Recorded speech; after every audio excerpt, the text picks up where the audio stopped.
Ayan, at good day naman din mga boss. Honda Civic na pala yung ito mga boss. At dito ako sa sir, ayan. Ang dami nagkatagas mga boss dito sa camshaft plug, plug cover gasket.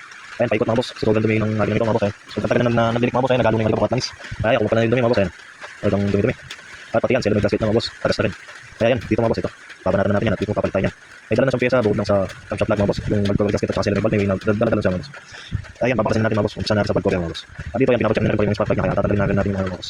Yung mga ignition coil mga boss. Ayan. At ayun sa sir doon, relax lang mga boss. Ayan, sa pag-stage mga boss. Kaya kung customer kayo mga boss, di ko magpapagawa yan.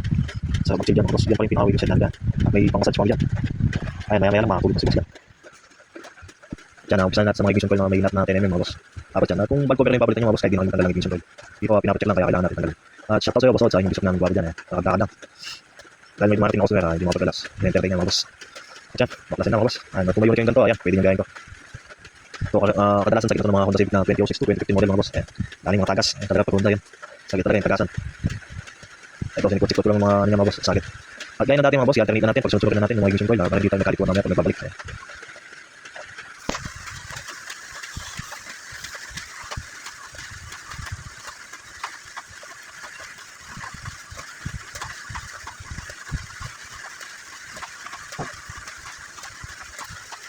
Ayan, dito, tinabi ko lang yung mga boss.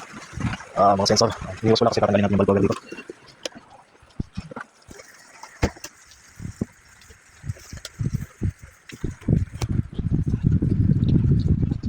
Hindi naman ganun kahirapan yung pagtatanggal ng valve cover nito mga boss. Kaya yan, kung yung ganyan yan, pwede na kaya. At dito, dahil tatanggalin din natin yung solenoid valve mga boss, pagkata tayo ang pag-trip. Pwede naman, ano mga boss, pwede naman dukutin. Kaso ayan, para mas parang yung pwesto, tatanggalin natin yan. Ay, tinanggal ko lang yung ignition coil kasi babakasin natin yan, yung windshield na yan.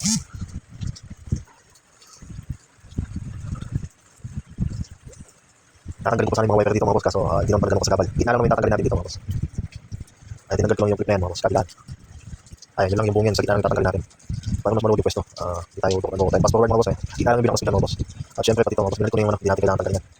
Yung mga wiper. Tinanggal natin yung bracket na yan mga boss, may dalawang yes na volt yan, kabilaan, saka dalawang 12mm mga boss, kabilaan.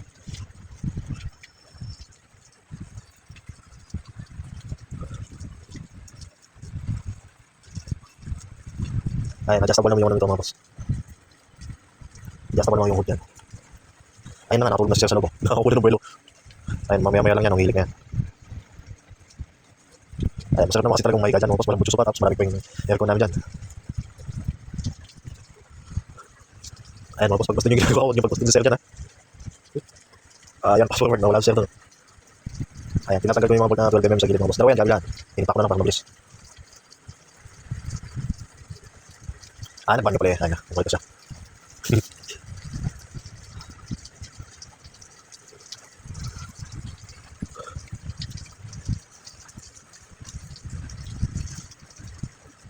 Ayan, sinira ko lang yung hood dyan kasi medyo sa kapal mga boss.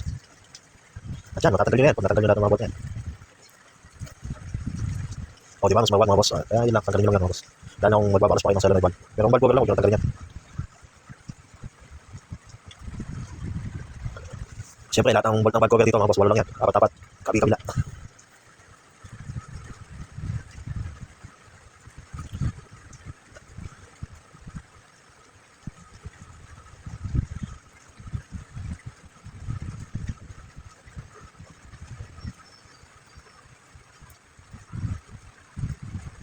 Ayan, pag-possession nyo na, utak ako si boss yan.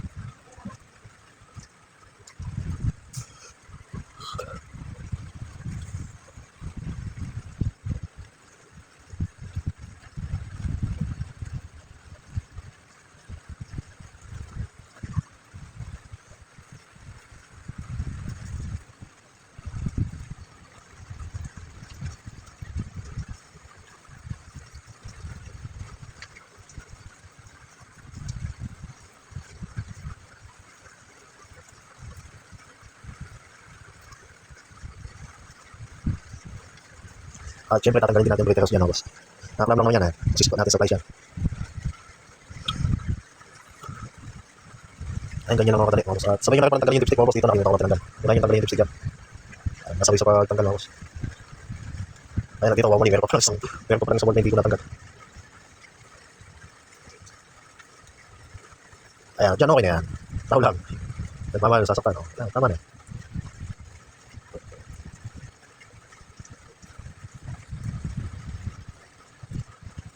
Ayan yung pinaka-valve cover niya mga boss, naiwan yung 1/4 na valve cover niya. So malutong pa sa seat 7 niya mga boss. Talagang nagkalutok. Sobrang tigas na mga boss. Sobrang tagal mo naman na panahon, ngayon lang napapalitan. Ayan, nakakabuhay na si boss na, nakatulog na. Nakati-4 na. Ayan, talagang sarap putol-putulin ng mga ano gasket niya. Talagang marutong eh. Ayan o. Talagang sulit na to mga boss. At syempre bago uling yan, sabihin na natin ito. Solenoid gasket yan. Solenoid valve. 9 yung socket mga boss. Yan. Tapos may 3 volt yung solenoid valve yan mga boss. Tapos yung isa sa bracket, may isang 10mm din.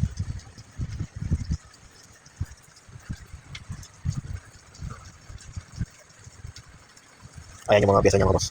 Daling kaso pa yan. Wala lang yung camshaft plug mga boss. Kaya dito, may papalitan ko lang yung o-ring niya. May mga o-ring naman dito mga boss. Tapos yan. Lalagyan lang natin ng sealant. Pang samantagal mga boss. So pagtatanggal yan, sikot-sikotin lang yan mga boss. Makatanggal yan. Gamit ng patch screw yan. Ayun, dati sinilipan lang din mga boss. Isa rito sa nagtatagas to. Talagang flat surface na yung gasket niya mga boss. Yung o-ring niya. Yan, kailangan medyo may nakaumbok na konti. At dito yan, tinatanggal ko lang dito mga boss. Fast forward. Tatlo lang yung bolt nito mga boss. Yung solenoid valve yan. Wala naman kayo paligaw dyan.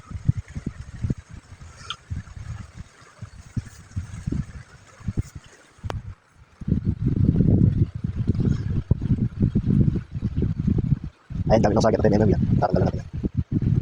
Ito na yung pinakalas mga boss. Yung sa ilan ito. Ayun, ganyan kaya ba yan. At yun. Bitaw sa pula. Yan o, baka yung nakalipas mga boss. Talagang matagal na nabilig to. Talagang nagitin nilang sa bakat. Yan, halilinisin na natin ito. Sabay-sabay na. At syempre, fast forward. Basic ka lang ang paglilinis ito mga boss. Ginamit ako ng heat reset ko tsaka yung power wash. At yan, yan yung kalabasan mga boss. Kahit pa paano, naging bago, naging piyesa mga boss. Yan yung mga may sala sa alik. At yan, kulang sa maintenance, kaya ganyan mga boss.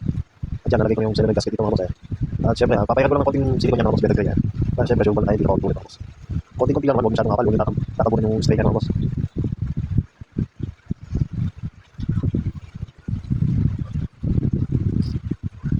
Huwag yung gano'ng pakakapal, manipis lang.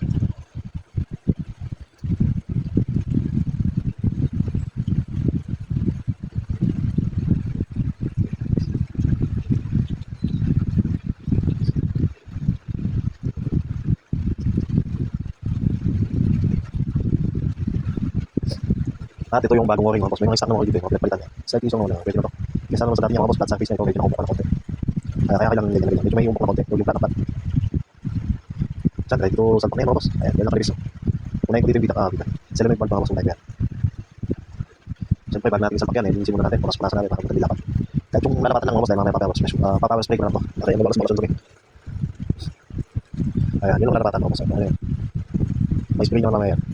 At syempre, ito rin lalapatan ng valve cover natin. Kailangan malinis yan. Malinis yung surface na lalapatan kasi talagang liwas natin ulit. Pag may matutulos yung ulit. Ito rin yung malinis para lapat-lapat. Ayan, sa paglalagay nito mga boss, iposisyon lang umayos. Ayan, dalawa yung sa taas, magkatabi lang yan mga boss. Ayan, hindi pa nga mauwi butas. Hindi mo pa napasok. Ayan, hindi mo rin makapay. Ayan, nawawa na.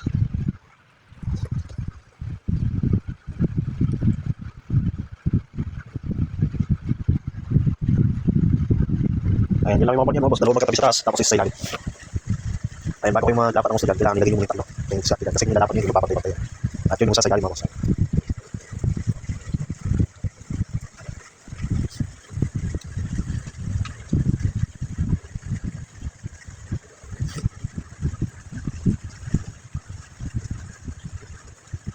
Ayan, may o-ring pa nga yung solenoid valve na to mga boss. Mataas, kaso hindi naman nag-delete yan mga boss. Nakas naman talaga mag-delete yung gasket niya sa likod. Mga boss yun.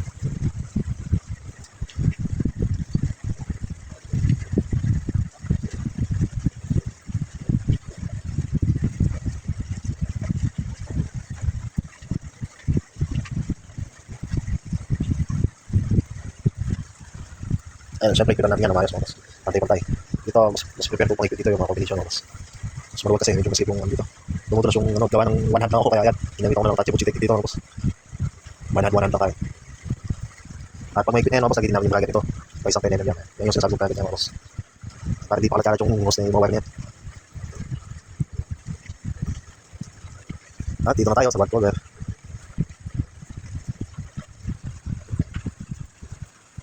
Ayan, pinahiran ko lang ng konting silikon din yan mga boss. Make sure yung walang maipit yan mga boss kasi sayang yung part niya, huwag nahipit. Double check nyo.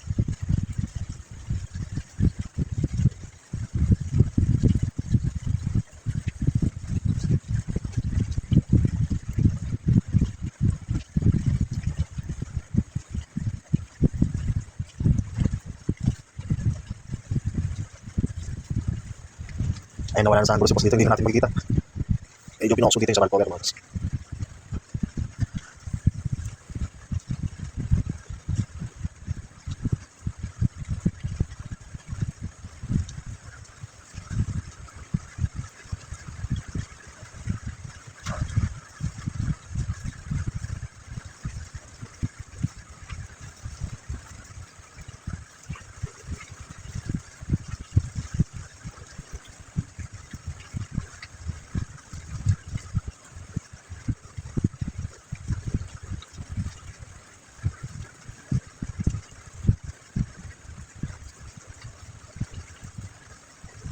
Gaya ng sinabi ko, bukod dati mga boss, lagi tayo nag-umpisa sa gitna. Ayan, para lang yan, pagkatapos sa gitna, sarap na, sa gitna, sa gitna. Huwag kayo mag-umpisa sa dulo mga boss kasi hindi magpapatay.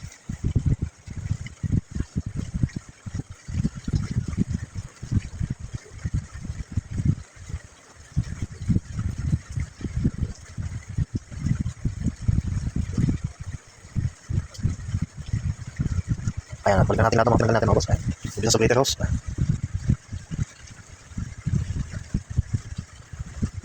Tapos yan yung mga ignition coil mga boss. Napalitan na natin ng spark plug ito mga boss.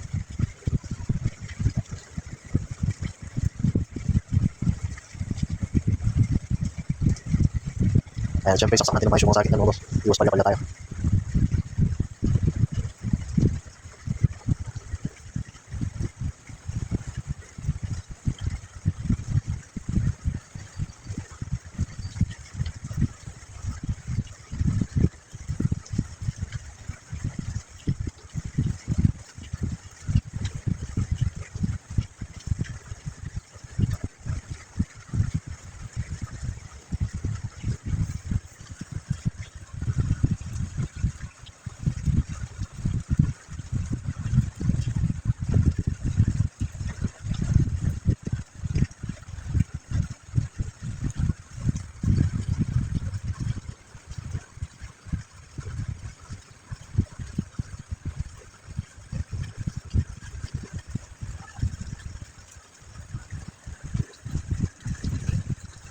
Ayan, dito malapit na tayo matapos mga boss.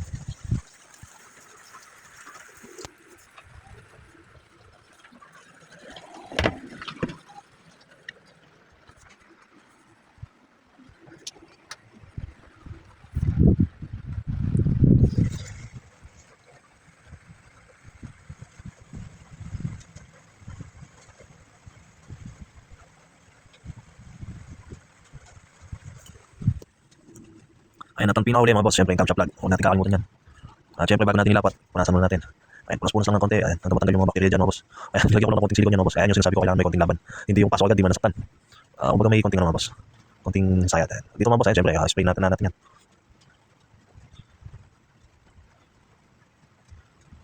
yan, fast forward na mga boss. Ayan, hangin-hangin na lang ako dito. Ayan na, lumilitaw na yung kinang niya mga boss. Ayan, kaya na lang mag-adjust sa camera niya mga boss. Nabaliktad pala to. Ayan, napakalas na ng 4 na kilo dahil sa dumi mga boss, natanggal. Ayan. At kanina pinalutan ko nga pala yung alternator, hindi ko na lang napakita mga boss. Huwag nyo kakalimutan balutan yung alternator nyo.